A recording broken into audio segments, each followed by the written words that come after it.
from China and Germany, from France and England, from Russia and the United States. The world's deadliest assassins have joined forces for a single sinister purpose.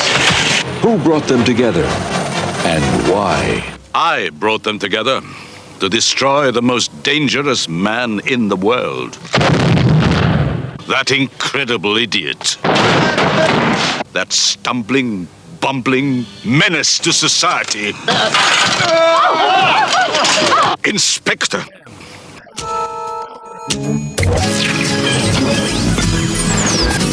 You asked interrogator, you bring her out of my face. It's gone. What are you doing? What are you doing? Come on. That is not paid for by them. That is paid for by the people of Detroit. You might be qualified, ML. I'm not qualified for this job. Let me tell you something. You want to go right now?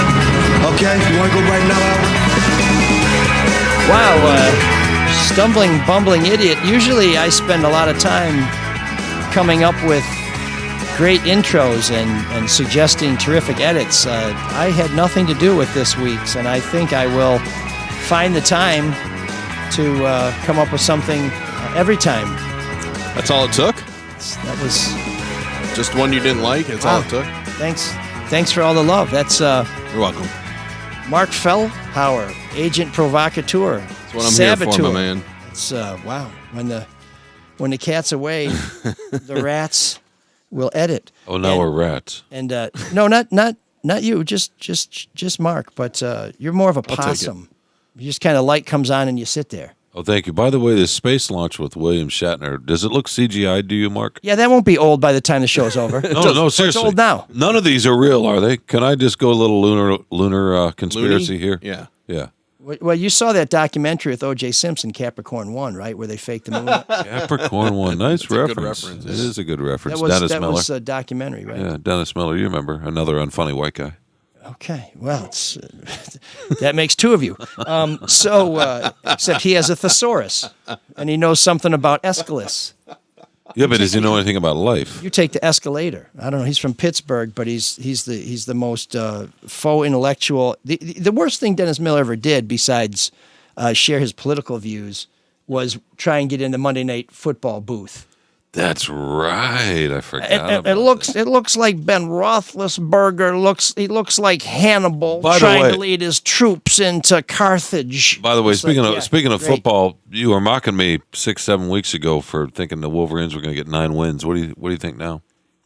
They may get 9 wins. They may. It's possible. Yeah, but I think last year you said they'd go undefeated. So I'm not sure I ever said that, but that's going okay. on a trip. You said they'd get 9 wins last year too. People that aspire to comedy like to exaggerate, and I understand it's one of the tools in your bag, so to speak, a very small bag. But so I don't blame you. Well, listen. I'm willing to take lessons because I read your stuff and it's pure comedy. So you are the master. You are the Dave Chappelle of this comedic troupe. Yeah, no, I'm You're nothing. the Keegan-Michael Key. I'm nothing. As Frank Langella said, you are the Rich Little. As Frank Langella said in Dave, I am a blip, a lint, nothing, zilch. Okay, well, at least we've agreed on something today. And here's something we can all agree on, that we have a special guest, Mr. Greg Bowens, a longtime political, I'm going to say figure, some would say provocateur, a guy who says what he has to say, even when people say, Greg, you shouldn't have said that. And Greg says, but that's what I have to say, so I said it. And he is the principal, the CEO, and I think also the accountant and the head custodian for Bowens and Company, where it's a full service communications firm, and he's joining us to talk a little bit about a big debate coming up on the east side, some issues with Detroit politics, and something that may seem a little dry, but is actually one of the most important things happening in Michigan, which is where the hell are you going to vote in 2022? The districts are being redrawn, and I think it's not overly dramatic to say that the fate of our state politics hang in the balance. Who's going to be in control? Where are we going to go? It's some pretty heady stuff, but we're going to try and cut through that without getting too wonky and trying to be as funky as we can possibly be. So, Greg, thanks for coming on. Thanks for having me, man. First, I want to tell you about somebody else that's doing some good stuff out there, full service as well. That's Roy O'Brien Ford. You can buy a new car, a used car. You can lease a car. you can sell your used car. They got used cars on the lot. They have brand new cars. They basically do everything you need with a car. They can service it, sell it. I think they even wash it. That's how good they are. To find out more, go to Roy O'Brien Ford. That's ROYOBRIEN.com. When you give them a call, tell them that ML sent you, because they will take care of you just like they take care of me and my family. My mom bought a fire engine red Ford Focus. I know I keep talking about it, but we keep borrowing it, so I gotta keep giving Mom. This is one of those in-kind promotion things. If you want to borrow it, just call my mom. Her phone number is. No, we better not, Mom. Mom's already mad at me. So Greg, we had a late night last night talking about this big debate coming up on Thursday, and I realized by the time a lot of people hear this show, the debate will be over. Folks, we'll make it easy for people to find that debate at ml4detroit.com. But while I've covered debates for 30 years, presidential debates, school board debates, local, national, big, small, I have never been a participant in a debate as a candidate, and it's pretty weird, dude. It's pretty weird. Well, it can be pretty weird. I mean, that's you're standing before people, telling them what you think and how you feel about things that are important to them. And I think one of the things that's really important to remember whenever you're in a debate is that you are not just talking to the people in the audience, but you're also talking to the people who may be watching or listening and don't have a feel for, what's happening in the room. And we see that a lot with presidential debates, and it's part of the reason why you may see somebody get up and wander to a person that's asking the question, in part because they are trying to demonstrate to the cameras, as you know, that they're making a connection to the person that's asking the question, and vis-a-vis making a connection to the people at home who may be watching. So this is not necessarily a debate that's going to be on Channel 4, but it is sponsored in part by Bridge Detroit, and so we can expect for it to get around, if you know what I mean. So this will be another occasion that I won't be on Channel 4. So that's a whole nother story. My time over at WDIV, but as we get ready for this. I think the question that I think everybody who's ever participated in one of these things, even if you're just doing it as a student in class, is, you don't want to screw up. I mean, what are the dangers that people going in debates need to be mindful of? The dangers is coming off as a jerk. That's one of the big dangers with anything, because people generally don't remember everything that you say, but they do remember how you said it and how they felt after you said it.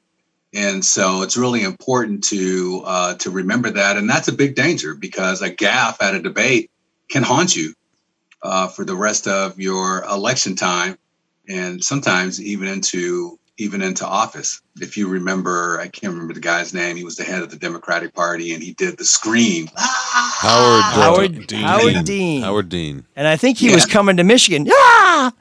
That was one of his stops.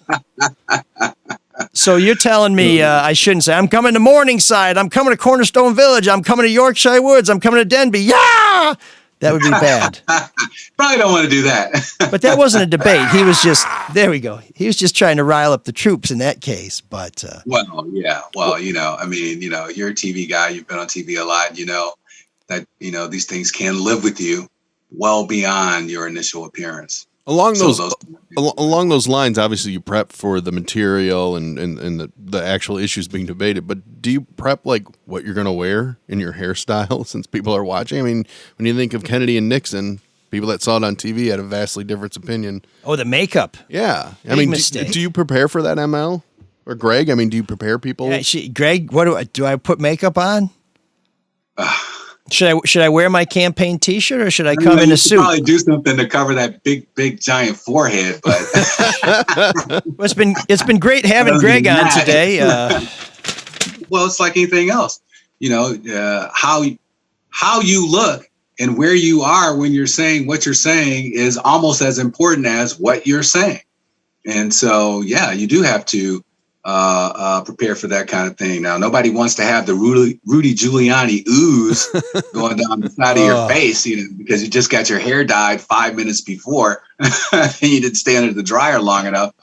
But yeah, you do have to pay attention to those kind of things. And certainly for somebody being on camera, what you're going to wear and how the light reflects on your skin and whether or not it casts shadows and makes you look menacing or friendly is a big deal. So I'm the going to work candidate. I'm working for you, all that other stuff. Should I be wearing overalls, blue jeans? Should I be wearing a pinstripe suit? I mean, what message do I send being the guy who wants to get his hands dirty, but then I show up in, in some Brooks Brothers? Well, as long as you look good. I mean, people do like somebody that, is a sharp dresser. That is for sure, because you are dressing for the job you want, not necessarily the job you have. And so we want to keep that in mind. Ties are something that people are sort of not really wearing that much anymore. But a jacket with an open collar shirt, I think that will reflect pretty good. It's kind of friendly. It's business casual. And it's not too over the top like, black tie would be, for example. So I'm not wearing a tie? So no tuxedo. Greg, I have a question for you. Should Mike shave for the first time in 30 years? He should definitely shave. What? I thought so. My head? What? My head? Shave Should shave my head and walk backwards? Is that what you're saying? Are you throwing shade already? I thought you were with us, man. It's just Bowens guy. That's you just never know. You never know what you're going to get with this man. He'll give it to you straight, even if it hurts you. But that's. Well, you're everybody's neighbor. You're the white dude from Detroit. You know what I mean? And I think you need to be able to project that image in a way that people are familiar with. This is still a working class city, although, from time to time we can tend to be kind of bougie when we want to, and we know how to, kick it up. Detroit is known for style and stuff like that. But this might not be the place where you break out your gaiters. Should he take the earring out? Remember Kwame and the Kilpatrick and the earring? Earrings are quite acceptable these days. Yeah. Still. Yeah. Well, I'll tell you what. I remember that, and I wrote a story about how people, when the earring went back in, felt betrayed, and there were some folks saying, oh, it's a fraud on the people. He needs to resign immediately. But I'll tell you, it's been 20 years. But when I go on porches, I will have the very women who candidates were concerned about 20 years tell me to turn so they can see the earring and say, oh, I like the earring. I mean, we've come a long way. The earring now is kind of chic for a lot of older women who I think that's the word. At one time would have said, not a good look. I don't like it. Right. Yeah, that's true. I mean, and think about it. When folks are running for president, they dye their hair. You know what I'm saying? And you see that because they want to appeal to everybody and not look so old going into it. And by the time they leave office, should they win the office, their hair is totally gray. Do you remember any sort of standout moments in political debate? Because just to give you a little more background on Greg was a great reporter at the Detroit News. Like me, a very committed union person. He left during the strike and the lockout in the 90s and got into politics and communications and ended up serving Mayor Archer very well as his press secretary. When reporters were allowed on the mayor's floor, we would see Greg every day to ask him whatever question we wanted. It's so different than the way people operate now. In fact, we could always reach Greg, and sometimes it's just because he would come in at 4:30 to see what was happening on Maury Povich as we were on deadline. No, right? And so, who's the daddy? That's right. You are not the father. Say, but he was very accessible. But he's been a few places. He's been to China with the mayor, and he's been to Washington and everywhere in between. And I'm just wondering, and also worked on Freeman Hendricks' mayoral campaign. He's been involved in a lot of campaigns. What are some of the more standout moments that you can think of from debates or campaigns where someone's either just elevated themselves or had a gaffe where you thinking they're done, that's it? Oh man, I'd have to really give that some thought. I really would. I'd have to really give that some thought. I mean, I do recall during the campaign on election night, with Freeman Hendricks versus Kwame the first time around, and everybody was, waiting for the numbers to start to come in. They started to come in, and we saw that Freeman was ahead. And then the power went out, like literally the lights went out everywhere. And when the power came back on, Kwame was ahead. Oh, convenient. We were like, what the hell? So, that was down at the Fox Theater, and, people were looking for a victory dance. But instead, we had the sad walk out the door into the rain. To add insult to injury, it was raining when it was over. But I'll never forget, it was interesting that, as things started to wind down, one of the things that was said, Freeman said, well, it looks like all the things that we were hoping to do are gone just like that. Poof, they're gone.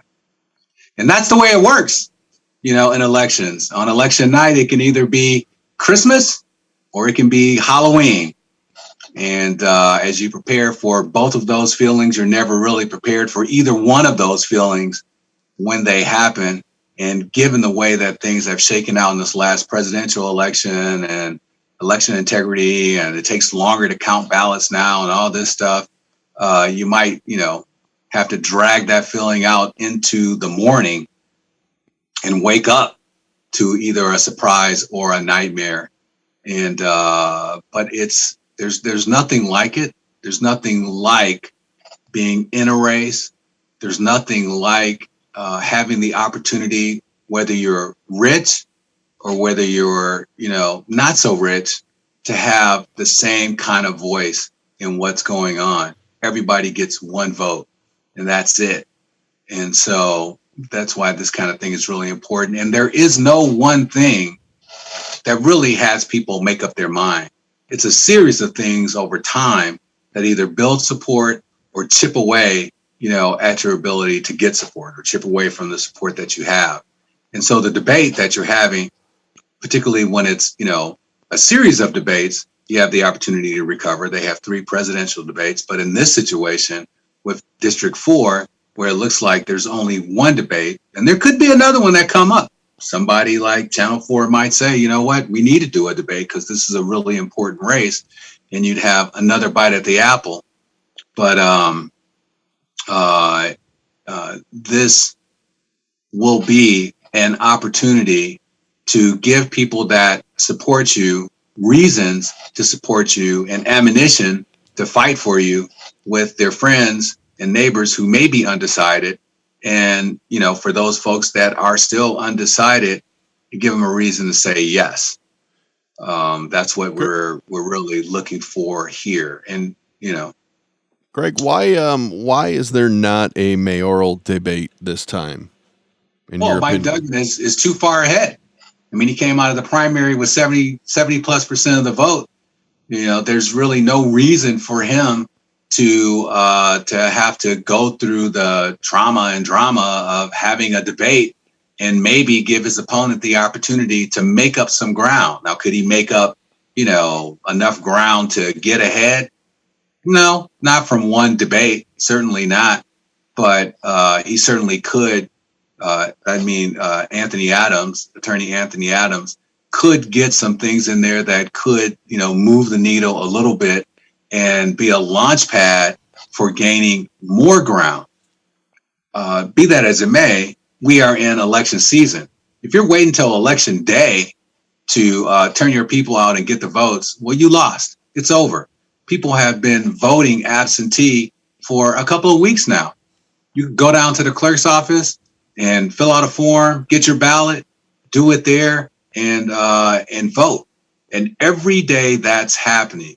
And so the longer that the mayor can drag out not having a debate, the more, he gets votes in and makes it harder for people to change their mind. At the same time, you don't want to, have a Black Lives Matter moment where you get people all riled up and, they swarm the polls unexpectedly in support of your opposition. So, that's why he's not doing it now. The people of Detroit deserve a debate. Yeah, we all deserve debates. I don't care if you're running for, a school board or if you're running for whatever, the opportunity to have a debate should happen. And sadly, the people that can be mostly responsible for that is the news media, and they aren't taking the opportunity to do it. You got the internet, you've got all kinds of bandwidth.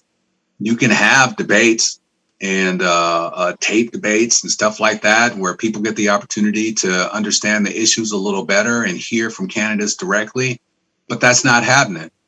So that is curious too, because all three of the local news stations have public affairs show. Chuck Stokes has his show on Channel 7. Devin Skillian has Flashpoint on Channel 4. And, of course, Huel Perkins and Charlie Langton have Let It Rip on Fox 2.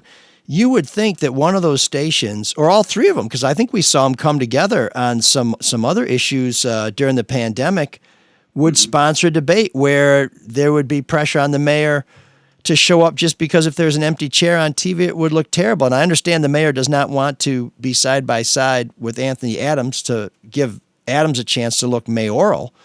But in terms of, if enough of the established media, the mainstream media, say we are having an event, whether you show up or not, you really kind of got to show up whether you want to or not. And I do, so I won't get into my feelings about how the media has been somewhat derelict in their duty in covering some of these elections.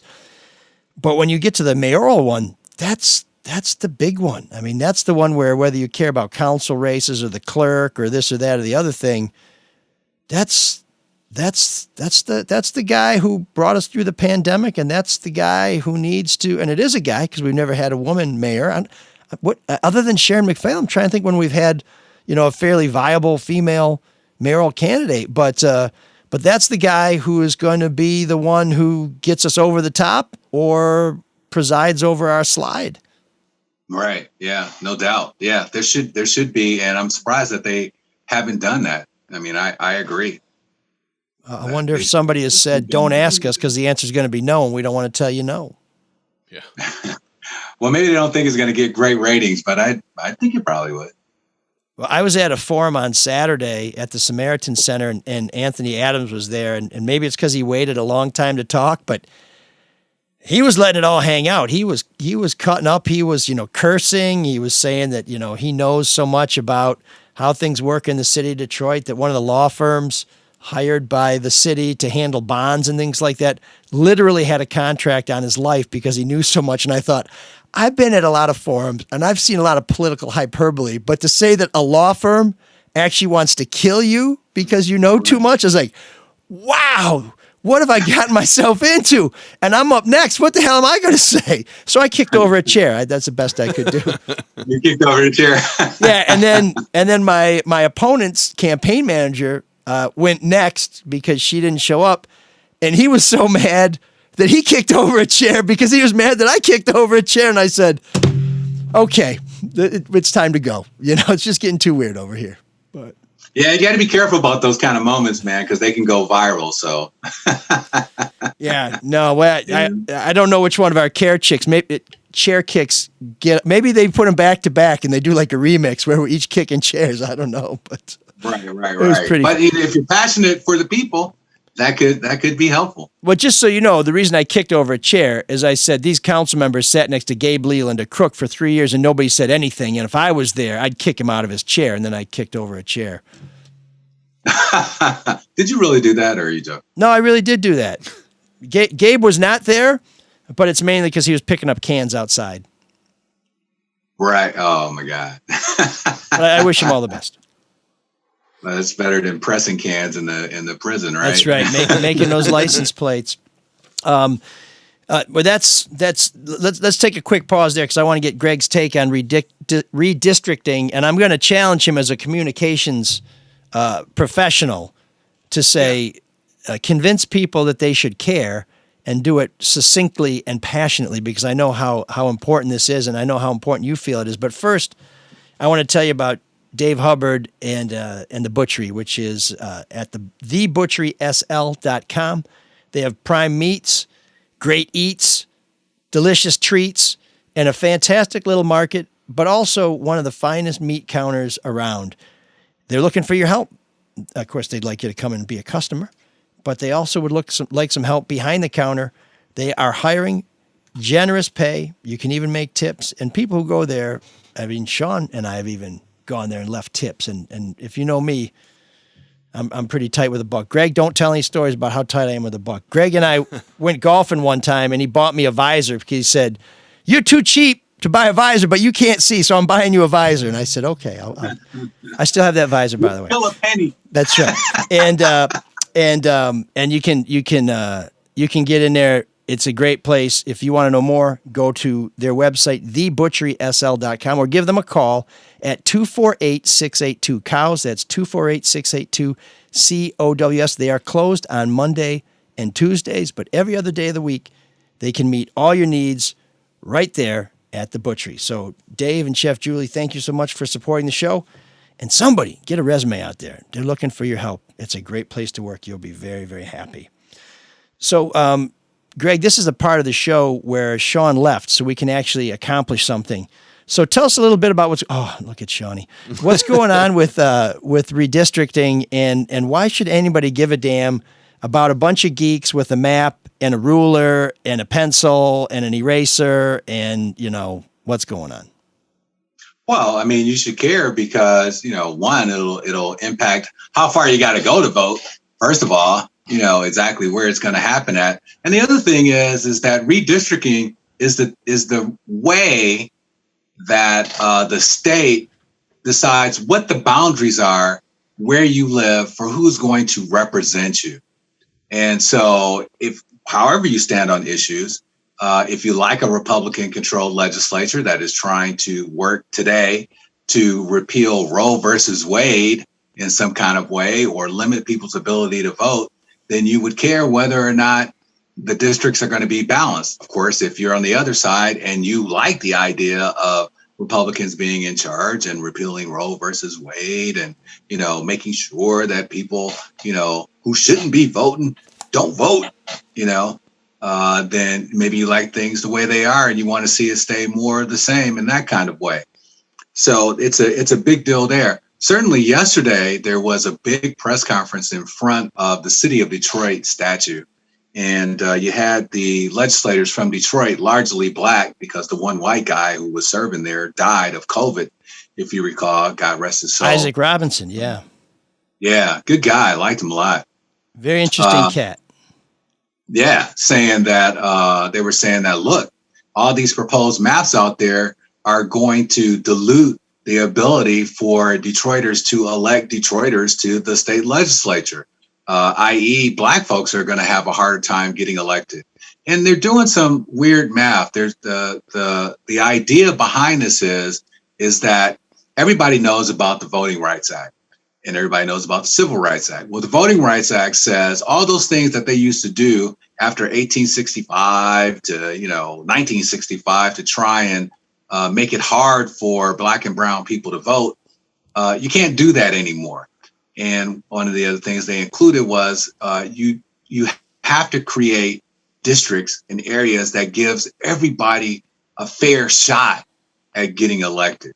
And so if there is, for example, a neighborhood that is primarily black or primarily Hispanic, and you're creating a district around that, well, then that neighborhood should have a fair shot and shouldn't be carved up into 6 pieces so that no one from that neighborhood gets elected. With these maps, and what they were saying yesterday is, quite frankly, that black folks are not going to have the opportunity, a fair opportunity, to get elected because of the way that the city is being carved up. And more neighborhoods are being enjoined with suburban communities, largely white communities, is for a state rep seat. And so that's the issue. I don't know. It's interesting the way these things come out. And what they said was that, look, the Supreme Court ruled that you can't draw districts based on race. And that's because, the bigots out there would tend to put everybody in one district. So you'd only have one representative from that community, as opposed to, what would be truly reflective, maybe 3 or 4 people on city council, as opposed to one. That's called packing a district. And so what they do say is that it has, you have to create a district that can be 50% and minority. That's called a minority majority district. What's happening is that they're saying that, well, it doesn't have to be 50%. It could be 30%. It could be 40%. It could be around 35%. With the thing being that if you're able to spread the number of people out, then you give them more of an opportunity to elect people who look like them from their neighborhood. So this is a case, I call it the curious case of, you remember that movie? Was it Benjamin Button? Curious Case? Yes. Benjamin Button. Where less is more. We're sort of like going backwards here and saying that if you can accept less, you'll have a greater opportunity. And I don't know. I wasn't all that great in calculus. I think I got a C in it. I had to take it a couple times. But that kind of math just doesn't really add up to me. No, and the basic thing with the boundaries is we've seen everybody, Republican or Democrat, whenever they're in control, they try and stack the deck. And the voters of Michigan chose to go with a nonpartisan, citizen-based redistricting team. This is the first time they've done it, so there's been a lot of growing pains, and I think we need to give folks on this commission some room to grow and to learn. But in the meantime, we're going to be stuck with the consequences of their work for the next decade. And I think when people look at the map, they say, why do we have these funny looking districts? Why don't we just divide the state, sort of when it was undeveloped land where you say a township is 6 miles by 6 miles. Well, the problem is you have to have evenly balanced population centers. You have to be within like 5% or depending on certain circumstances, 0.5%. But then you also have to make sure that they're representative so that there's, if there's a predominantly black area or a predominantly Hispanic area, that you don't split it in half so that you end up creating 2 areas that are predominantly white because now you've disenfranchised people. But the thing is that's so disheartening to me about this is we have these districts that look like spilled milk or looks like somebody threw confetti up in the air. I saw one map that shows the east side has all of the gross points, and then there's this little trickle that goes like all the way down river. They can't be more than like a couple blocks wide. And I'm like, wait a minute. We created new districts to get rid of these funky districts, and there's a funky district in there. And I was at the Morningside community neighborhood meeting last night, and they were talking about one plan somebody had seen that combined the east side of Detroit with Sterling Heights. And I'm sitting here thinking to myself, the east side of Detroit we have similar interests. We have similar needs, and to stretch us that far and combine us with a suburb that basically has the only thing it has in common with Detroit is some of those folks come to Red Wings games and pee on our buildings while they're here, and they steal all our cops as soon as they graduate from the police academy. So the things we have in common are not the things that make us a better community. And so I'm really concerned that we went to all this trouble and we may not be any better off than we were before. And I'm certainly concerned, and here's a free political plug for me, which I can do because it's my show, is if there was a big issue like this and I was on city council, I wouldn't be sitting up there on the 13th floor with my police protection waiting for somebody to open the door so I can walk out to my city-provided car. I mean, you need to be heard on this. This is important. And I don't believe these districts will affect council districts, but your ability to get things done as a city legislator relies on being able to go to Lansing and talk to people who represent your city and say, the insurance in Detroit is too damn high. Will you work with me on it? And your Detroit representative says, 85% of my district is in Dearborn and their insurance rates are cool, so I'm just not going to be very much help to you. I mean, I know it's boring in some ways. I know it's very wonky. I know it requires slide rules. And Greg, when you say calculus, I'm like, is that tangents? I don't even know math well enough to know that stuff. But I know geometry is shapes, and algebra I know is actually I don't know what algebra is. Oh, is that okay? Is that x plus y equals y? Am I talking so long? Okay, I get it. But this is important, and this is the kind of thing that we need to be thinking about, because when they're done, we're going to live with it. And it's going to be another reason for us all to fall out against each other. And in this country, if we haven't had enough fighting over stupid shit for the last 10 years, then I don't know what I'm doing here. Yeah, that's true. I mean, you and Sean Windsor said amen. City council should have been there. No. Somebody, I support they all you. should have been there.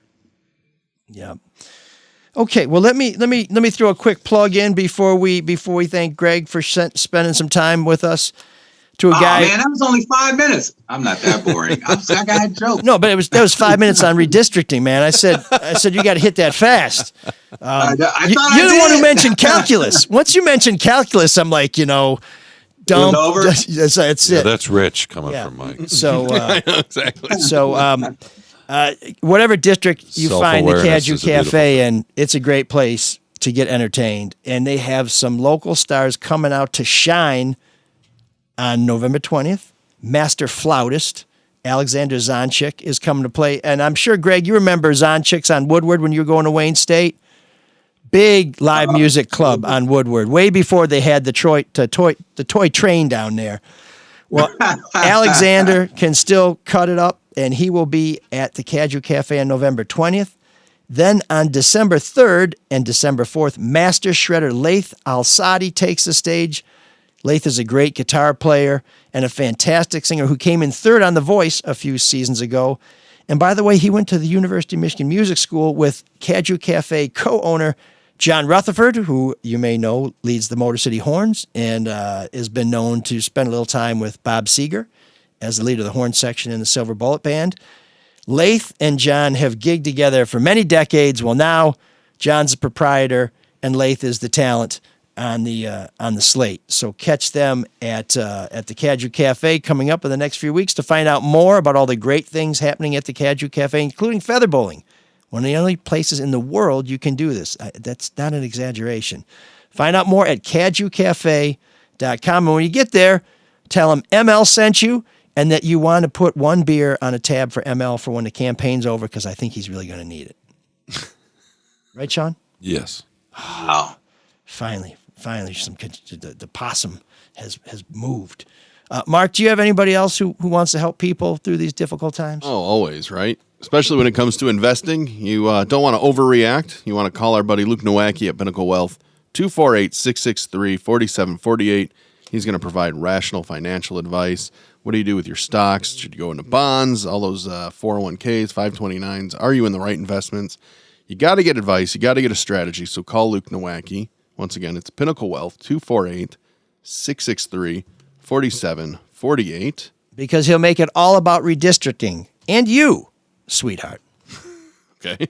You are not the hard. I pressed the wrong Securities and investment advisory services offered through Royal Alliance Associates Inc. Member FINRA SIPC. Royal Alliance Associates Inc. is separately owned, and other entities and/or marketing names, products, or services referenced here are independent of Royal Alliance Associates Inc.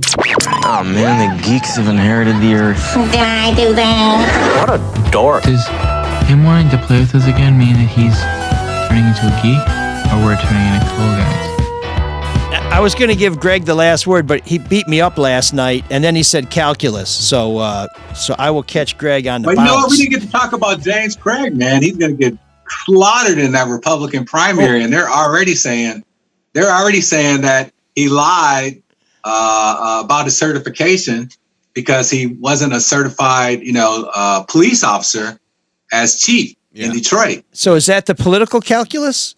That, Well, you know what, Greg? We've had the chief on the show before, and we've also had the folks from Detroit Will Breathe on the show talking about their roles in the Black Lives Matter marches. We may have him on again, but I most definitely would like to have you on in the future to give us a little bit of your analysis on this upcoming race, because I know James Craig may be one of the most dynamic candidates we've seen in a long time, but I don't think his road to the nomination is quite as easy as most people would expect. oh, he's calling for an audit, man. He's on the Trump train now. Oh man. Okay. Well, let's revisit the chief in the future. Greg Bowens, thanks for coming. I will be talking to you later. I will see you this week. I have the silk shorts on. You'll be in my corner, cutting my eye when it gets all swollen up, and you'll just say, just keep swinging, Rock. Keep swinging. Keep swinging. You can do it. That's MLL. You can do it, kid. You can do MLL it. Rock. I was training in Siberia before this, so thanks, Mick. Thanks, Greg.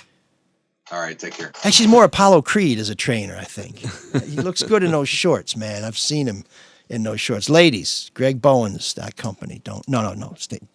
Leave Greg alone. Leave Greg alone. Okay. Wow. That was weird. So our Geek of the Week, there's two of them. It's a tie.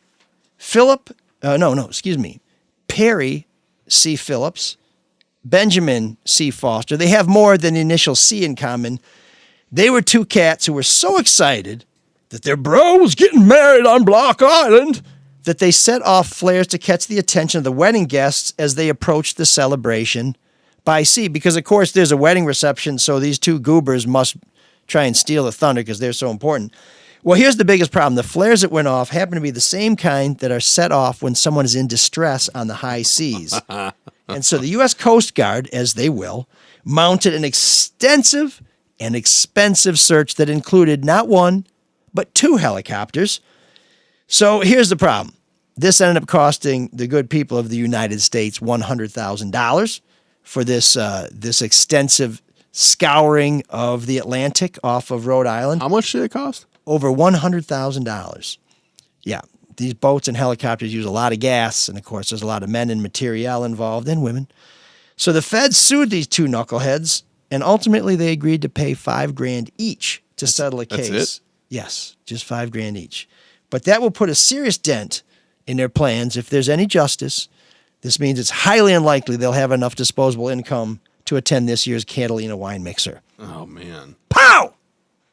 That's incredible that they settled for so cheaply. The POW, did that Pow! was that organic, or did you read that off a script? Pow! And what was the thing? You know the answer Pow, to that. pow! You know the answer to that. That's why you're asking. But Mr. Gardaki. So when you're Mr. writing Gardaki. this, when you're writing a Geek of the Week, what possesses you to write out POW? Pow! I love that you asked the question when you damn well knew the answer. No, I don't know the answer to why he decided it would be a good idea to write POW at the end of his Geek of the Week script. See, Sean, I know you're new to this podcasting, and I know that because I've listened to your podcast. But this is called preparation. This is called forethought. This is called trying to produce something of value as opposed to let me just show up and use the bathroom. This is also potentially, although it wasn't scripted, I would have scripted it, but I can see I'd be vulnerable for saying it's over-scripted, an opportunity for a producer to pull a clip from Step Brothers that basically says, POW! Oh, wait, so now it's my fault? No, No, because that would be overly scripted. I'm trying to toe the fine line between I don't know what the hell we're doing. Let's abuse people's attention span for 90 minutes and providing some framework that we can use to actually have a discussion that moves forward. Well, first of all, I thought that was an hour. We were supposed to, give or take 90 minutes. Yeah, exactly. 60, 65 minutes. Second of all, I had to use the restroom because I was told in no uncertain terms yesterday that we had a 10 o'clock hard start.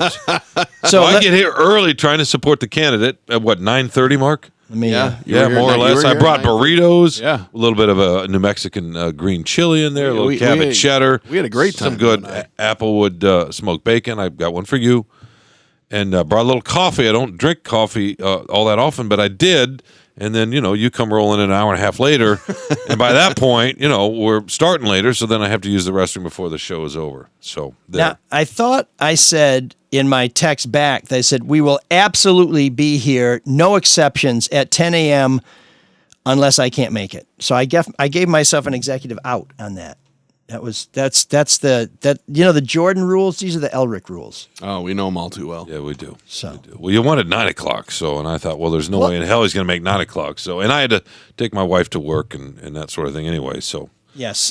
Plus, if I said, let's start at 10, you'd come in at 10:30 and be like, I figured we'd start. That's at 10. really not how it works, is it, Mark? I feel like you're gaslighting him. I feel like if there's anybody who gets here closer to the appointed time, you get it's Mark for sure. I'm in second, and then that's absolutely not true. I'm going to go ahead and push back. I love you, my brother, and I'm really proud of what you're doing right now. But that's not fucking true. Do you swear like that at Carlos? No. Well, is Carlos on time? Yeah, Carlos is on time. He's probably better than me or Mike. Well, since it's all about preparation. Yeah, why don't you guys check into room 7609 and How spoon? about this? Pow! Before you go shopping. Did you write that down? Before No, I thought of that all on my own. It's not you're much. ruining my great segue into a read. Yeah. Since it's all about preparation before you go shopping for a home, you need to call Hall Financial to get your financing in place first. Sean thought it was all about preparation H. Make sure you understand your financial situation. That is step number 1. Like David Hall, Sean puts 2% into Preparation H. That reminds me, after this break, I'll tell you a charming story about my, Oh. Yeah. Your butt? Yeah. Oh, all right. Well, Hall Financial is a company deeply rooted in... Sorry, David Hall. We did not mean to bring you into Sean's... Stop interrupting his read! And so I'm just trying to put as much space between Sean's loins and a great deal for homeowners. No, it's a good tease. People are going to want to hear the read because they want to hear about Sean's butt. At some point in here, I'm going to say, it's such a good deal. I've done 2 deals with David Hall, but I don't want people to get jumbled and then say, I've done 2 deals with Sean's behind. Because I just... Oh, you're right. You've done many more than that. Okay, go ahead, Mark. I don't even know where I'm at anymore. Hall Financial, that's what it is. They're a company deeply rooted in philosophy, and the philosophy is... 9 million 5-star ratings. Service. That's why they have over 10 million 5-star reviews. Once again, make sure you know your financial situation before you go get that house. Just go to ML Solar Detroit, the website there. You can click on the Hall Financial link to get started. Or you can just go to David Hall Mortgage, or you can just call 248-308-5000. Make sure they tell them. Make sure you tell them that ML sent you. It's NMLS number 1467435. And with David Hall and Hall Financial, they'll make it all about pow! Sweetheart. I kind of want to hear about Sean's butt. Balls. Which is it? Before we go to why you have a story for each part of your reaching down there? Well, my mother listens to this show. Well, she's interested in medical things. Yeah, not without giving Strictly too much medical. away. There's no prurient interest in this. Look, yeah, without giving too much away, I need Say there's no interest in this, prurient or otherwise, but I needed a procedure that involved a camera. Let's say up the front side. What? And there's no good way to do that, right? They tell you it's not going to hurt too much, but they got to numb you up. So the nurse comes in. Wait, how do they do that? They squirt a little bit of lidocaine, not with a needle, but with a hose for you, right? Yeah, with a fire hose into your opening there. Fascinating. I didn't know And that. try to numb you up. So I'm sitting there, and this happens, and the nurse says, okay, the doctor's going to be in a bit. And she says, and by the way, this lidocaine will last 8 to 10 minutes. So she walks out the door, and I start immediately counting, Mark. Like, okay, I want to make sure. When you won't be numb anymore. Yeah, exactly. 10 minutes. 10 minutes tops. So 10 minutes goes by, and I'm like, where is the doctor? So he finally walks in all cheery and happy and says, okay, let's do this. I'm like, what? I think I need a little more lidocaine, I need a little more lidocaine here. So he's like, no, you'll be okay. So he goes in, and it's not fun at all, and you're trying to get into this space where you're breathing and not worrying about the pain. He's like, hey, look over here at the monitor. He wants me to watch. He's having fun. He's joking around. He's like telling me stories about how down the road I might be able to do some things again. Did you ask him if he's read your most recent column? No, Did but he know that reminded Did he know who you that were? reminded me. I had a colonoscopy 10 years ago, and the guy found out what I did for a living, and he starts the camera up the backside and says, "So, how about the Red Wings?" Wow. Well, I would say you're so full of it that another colonoscopy is in order. But I don't know how we went from the soul of Detroit to the whole of Windsor. I'm glad we did that. How long you been thinking about that one? By the way, I think your wife said, "Can he use more of that numbing cream because we got an anniversary coming up?" And I booked a whole 3 minutes at the couple's hot tub shop. You're actually going to play here and be yourself. That's nice. It took you a minute, but thank you. No, being me does not involve imagining you in any state of undress, but I've just been taken on a journey. I'm going to go ahead and take the fifth here because you're running for office, but that was like the visual baton death march. We all have to do this, right, Mark, at some point? I guess, some of these things? Yeah, did you shave for the procedure? I don't have any hair down there or any balls to speak of, so I don't need to shave at all. Wow, well, so here's the weird part. This week's guest in room 7609 also has a song called "Hit Me With Your Rhythm Stick," and and sex and drugs and rock and roll, which somehow we covered both of that with Sean's trip to the doctor. Oh, Mikey's smiling. It only took 45 minutes, Mark. Instead, you know what I mean? Instead, we're going to go with It only took your butt. with the now incongruous Reasons to Be Cheerful Part 3. This. I like the beginning of this. Why don't you get back into bed? Why don't you get back into bed? Why don't you get back into bed? Why don't you get back into bed? Why don't you get back into bed? Why don't you get back into bed? Why don't you get back into bed? Reasons to be cheerful, part 3. 1, 2, 3. Summer Buddy Holly, the working folly, good golly Miss Molly, and boats. Hammersmith Pally, the Bolshoi Bally, jump back in the alley, add nanny goats. 18-wheeler camels, Dominica camels, all other mammals plus equal votes. Seeing Piccadilly, Fanny Smith and Willie, being rather silly, and porridge oats. I better grin and bear it, I better come and share it. You're welcome, we can spare it. Yellow socks, too short to be haughty, too nutty to be naughty. Going on 40, no electric shocks. The juice of the carrot, the smile of the parrot, a little drop of claret, anything that works. Elvis and Scotty, days when I ain't spotty, sitting on the potty, curing smallpox. Reasons to be cheerful, part 3. Reasons to be cheerful, part 3. Reasons to be cheerful, part 3. Reasons to be cheerful. 1, 2, 3.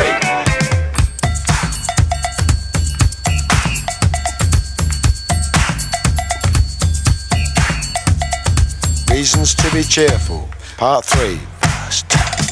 Health service classes, gigolos and brasses, round or skinny bottoms. Taking mum to Paris, lighting up the chalice, Wee Willie Harris. Bantu Stephen Biko, listening to Rico, Harpo Groucho Chico. Cheddar cheese and pickle, the Vincent motorcycle, slap and tickle.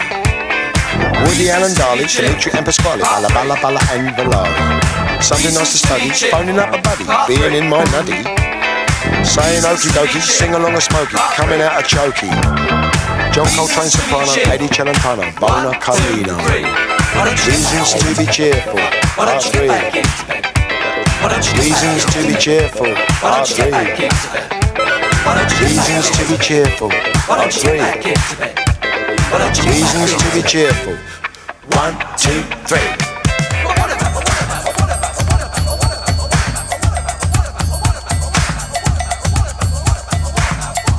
Yes, yes, dear, dear, perhaps next year, or maybe even never. In which case...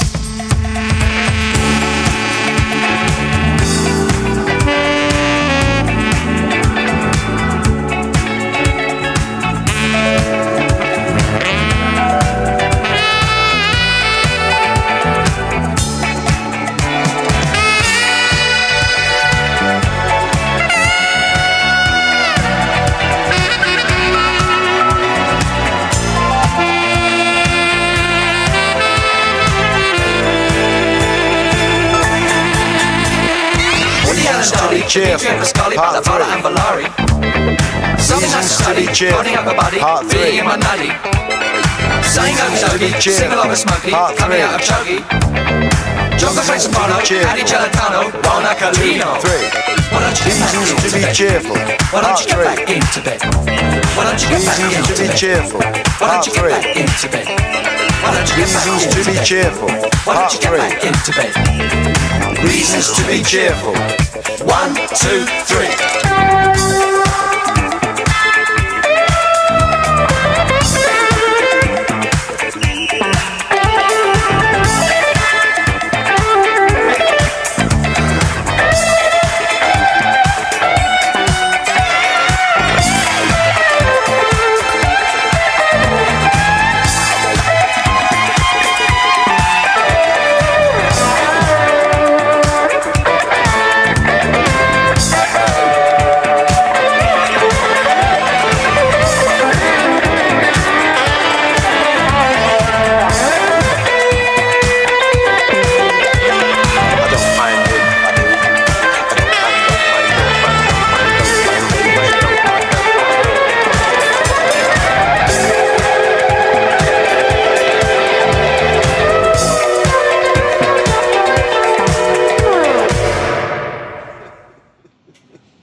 Where's Mic your mic? is off. Where's your mic? My mic is off. Sorry, I'm still reeling from Sean's stories. Yeah, so I just heard some things I'll never be able to forget.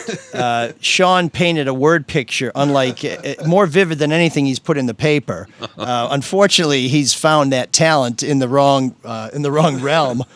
But in the middle of Thank that, you for insulting me in like 3 different times in one sentence. It's the first It's a time. fairly efficient sentence for you, by the way. No, it's the first time anybody's used the words Sean Windsor and girth in the same sentence. So I think, I didn't say that. Down there, maybe. No, I did. I'm saying I paid you a compliment. It was taken out of context. Why does size matter? There's an ellipsis in it, but here's why I'm really flabbergasted. Just as Ian Drury and the Blockheads were wrapping up Reasons to Be Cheerful Part 3, we didn't even get to Parts 1 and 2. I got a text that says, "Did your dogs eat my check I put in the mail slot last night for your campaign?" Oh my God! And I think they did. You can fish it out. And speaking of fishing out, Well, go to fishing Sean's doctor. He'll Yeah, get go it. ahead and share something that share your little tale. That was fun. Let's not speak of fishing and no. By the way, you're okay, right? I mean, I don't think we mentioned. Yeah. that. No, Nobody cares about No, that. it's all right. Yeah, we don't need to get into any of that. I'm all right. But Mike had a people fun will care. little, You sure? yeah, charming little anecdote you had. I thought off the air. Why don't you share at least a little bit of it here? Because it may seem scripted now. It was spontaneous, but now it's pow. Well, no, as long as you don't write it down. You know, Doesn't it involve some verse said? Lee Iacocca said the first step to getting something done is to write it down.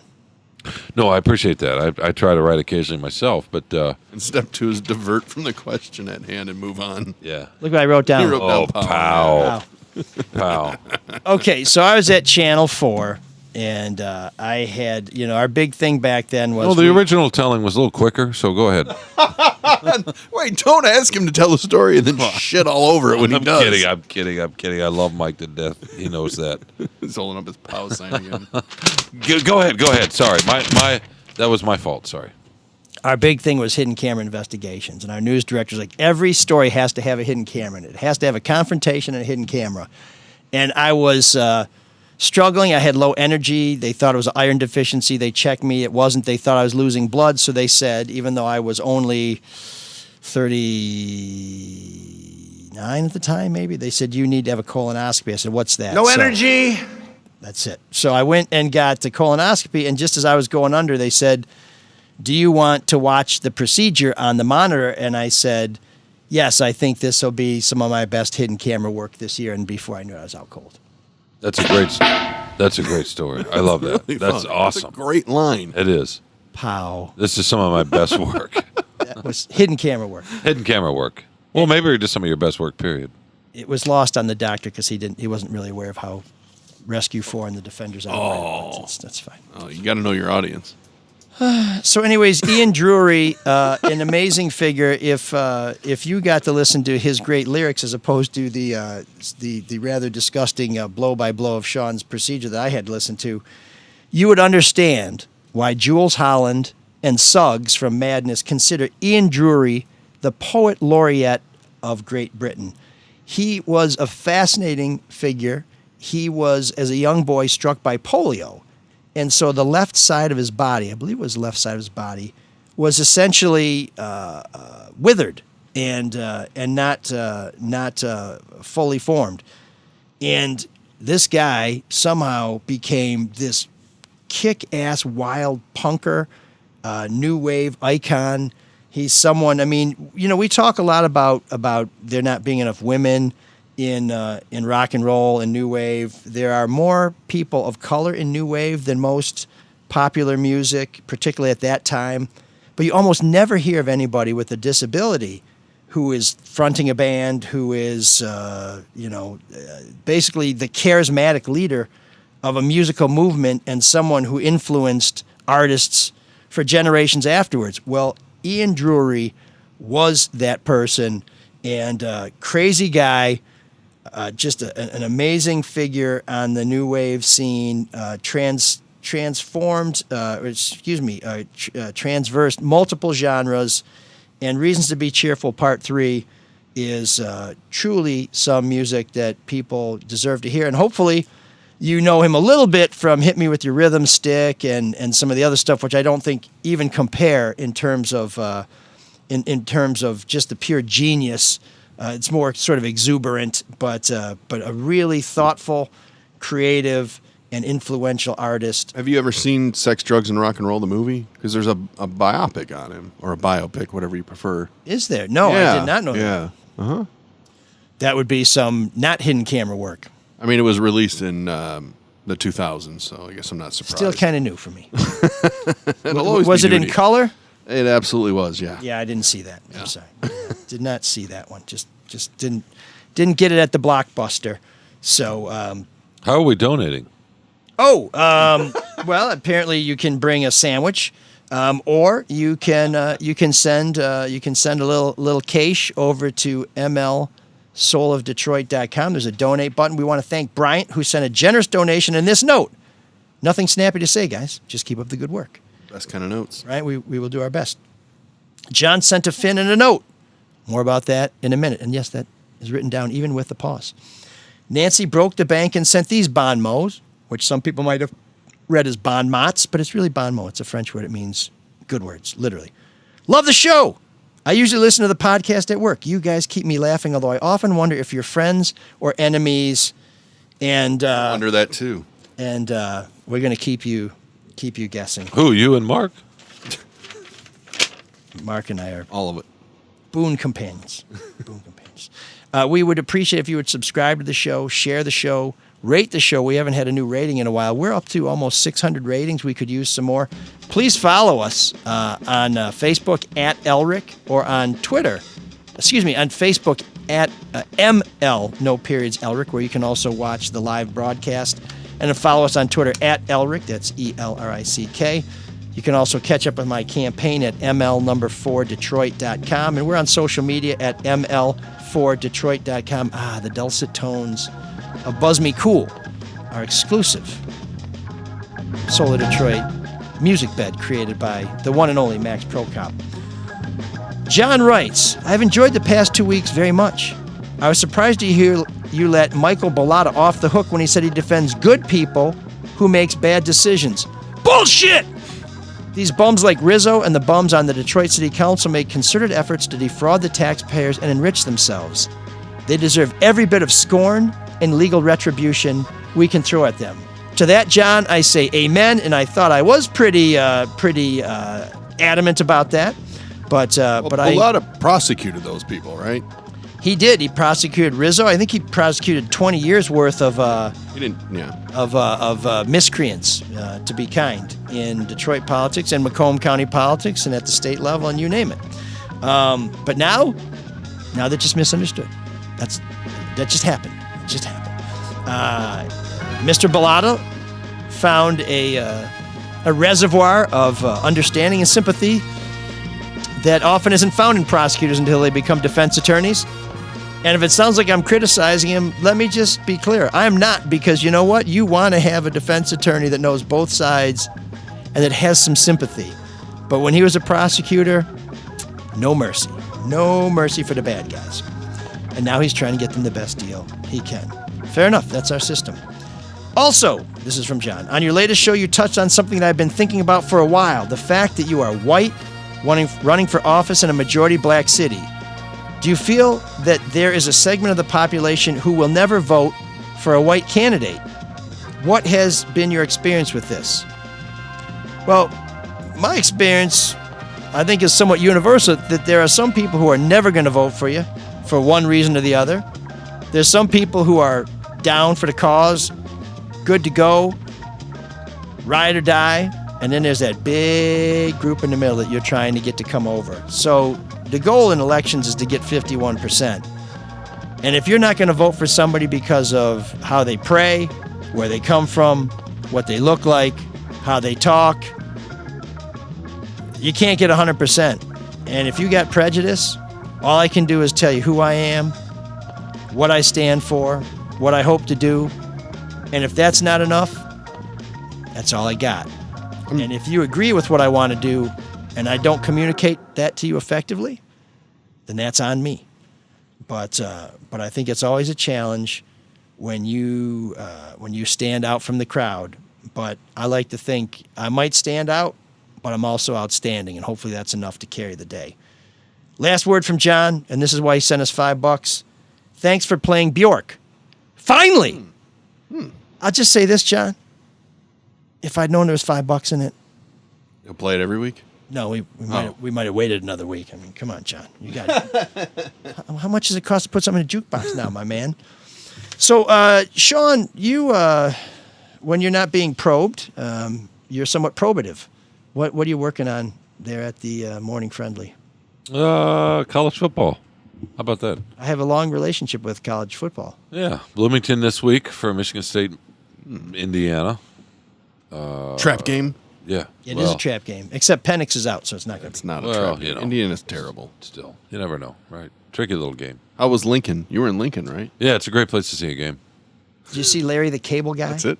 I did. You did? Did you? Really? Did you see Clarence Thomas? No, I was in think he Omaha there for too. most of the time. I have a little family in Omaha, and that was enjoyable. And then drove over to they're Lincoln. small Wait, people? who paid for this trip? Who paid for the trip? The Free Press, which is why I flew to Omaha, not to Lincoln, because it's a lot cheaper. Cheaper, okay.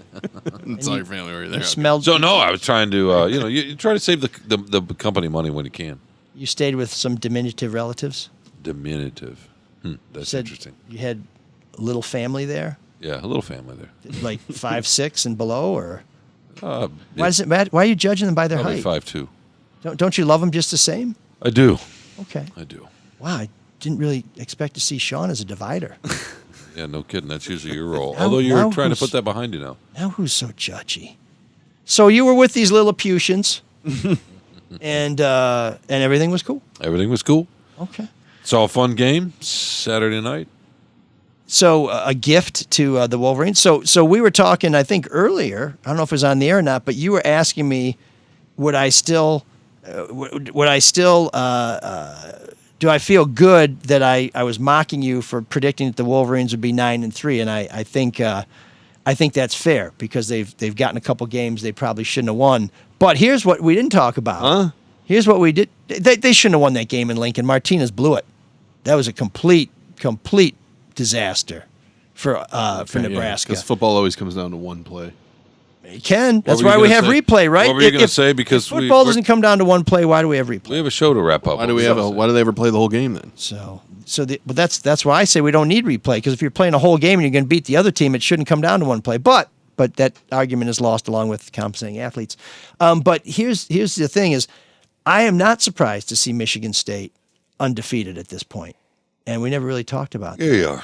But no, I'm not. No, I'm not. Why? Why are you not? I'll bite. Sure, because I figured they would beat Northwestern. I knew they'd beat Western Kentucky. I had plans. If I wasn't running for office, I would be in Miami to watch them beat You were the you were Hurricanes. confident that they were going to beat them going into that game because there was a lot of hype about Miami before the season. Yes, but I think Miami's been On the down road. for a long time. But when they almost lost to App State, I felt pretty good about. Although App State, I think, is an amazing D1 program for having been in the subdivision or whatever it is, a champion, whatever the hell they call it.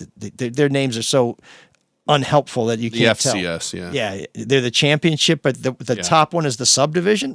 It's stupid. But FBS, yeah. Nebraska, my biggest concern was Nebraska because we always beat ourselves against Nebraska, but they were coming to East Lansing. And I wasn't worried about Rutgers because we gave Rutgers the game last year, 7 turnovers. So, yeah, I'm not surprised to see us here. It wouldn't have surprised me if we lost some games, but if you're looking around at people saying, I never saw the Spartans being 6-0, I'm not one of those folks. But you just said you wouldn't be surprised if they had lost some games. So I wouldn't be surprised, but I'm saying that 6-0 does not shock me, but I think most people are shocked by this. Well, I think it's because the offense has been playing so well. Well, I knew they had 2 great receivers, Yeah. and they were both hurt under D'Antonio, which really, really undercut Lewerke and D'Antonio in the run game. I like Peyton Thorne. I have a lot of faith in him.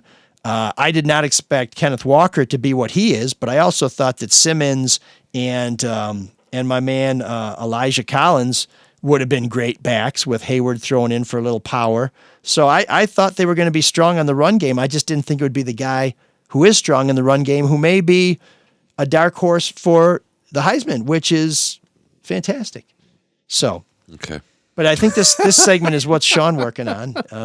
Yeah, no, we just talked about And that. it sounds We like what he's finished working about- on is better peeing. We just finished about 20 minutes ago what I was working on, but yeah. Okay.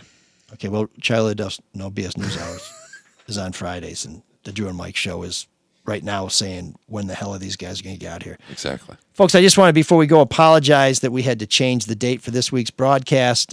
Something happened, as often happens in our lives, and we had to make an adjustment. So if you also made an adjustment, we want to thank you for your patience, and we always appreciate you being here with us through thick and thin. So thank you to you for being you and for not telling me any stories about your trips to the urologist. Ever. And Cyrus, widen our urethra. That's it. So that urine can get out? Oh, my God. Can you dig it? Can you dig that? Can you dig it? Can you dig it? Behind the walls of this ancient fortress, a madman has created a doomsday machine. Ignition! He has threatened to destroy the world. Kill him! Could it be possible? Can it be true? Will this be the end of the world's greatest? You'll find out when the strikes again.